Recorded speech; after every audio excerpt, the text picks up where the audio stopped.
point, I would like to turn this program over to our very able attorneys. And you know, after all these compliments, I might be getting a letter in the mail saying the rates have gone up. I don't know. But let me tell you something. Mark Gursky and Liz Weens are the best. They've been through a lot of battles. They're battle tested. I have seen them, both of them, in action against the company's lawyers, and I wish I could have a videotape of that. Because basically, both Liz and Mark leave the company lawyers stuttering. They have no idea. They can't even talk anymore. So we have great attorneys.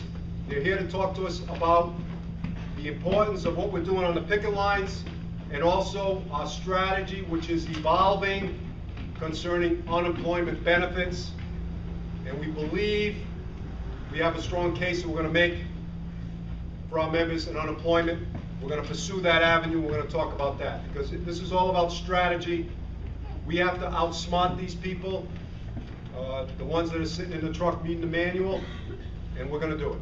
Okay, so Mark.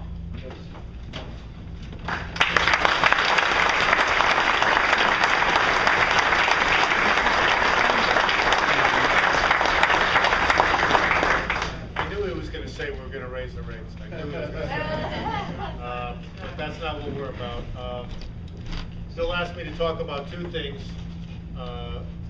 unemployment benefits, first of all, and second of all, what's going on in the picket line. But obviously, Liz and I are not members, but I was around in '89, and you've got a terrific organization.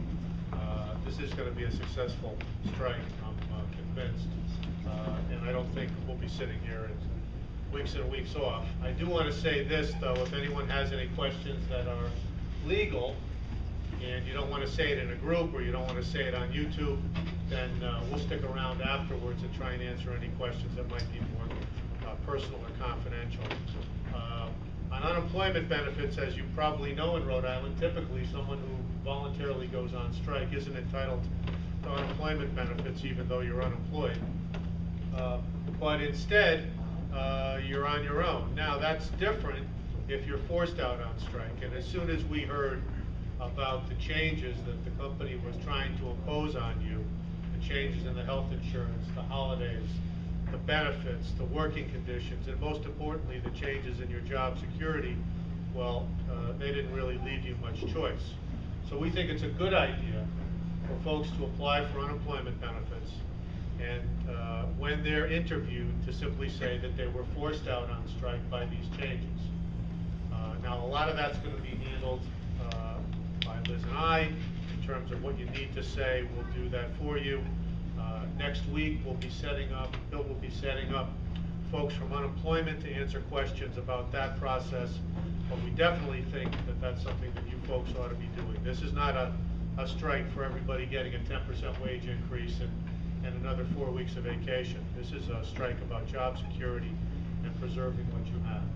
So we do think that it's worthwhile to file for unemployment. You can do that online if you haven't done so already, and you're going to say that you were forced out on strike when you're in. The second thing that I was asked to talk about is what's going on the picket line, and I have to say it's been boring. It really has been boring, and that's good. We want it to be boring. We don't want to be getting calls about people getting hurt or certainly not arrested. The first thing that we're concerned about, most concerned about, is everyone's safety. You know, as you're walking on a sidewalk or crossing a roadway, particularly with some of the drivers we have out here in Rhode Island, people pulling into parking lots without really looking, talking on their cell phones, texting their friends or what have you. You know, they just don't expect to see you unless you make yourself obvious. So wearing bright red t-shirts is really helpful. Being in a place where you're expected to be, that's helpful. And keeping an eye out for quick cars. And you know, if there are problems with people coming in too quickly into an area where you're picketing, then you need to notify the police officer or call the police and say, look, they need to slow folks down. So we want you to picket in a safe area and in a safe way.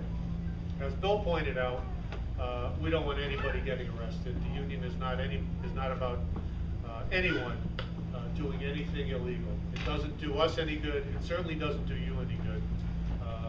And so as a result, we tell people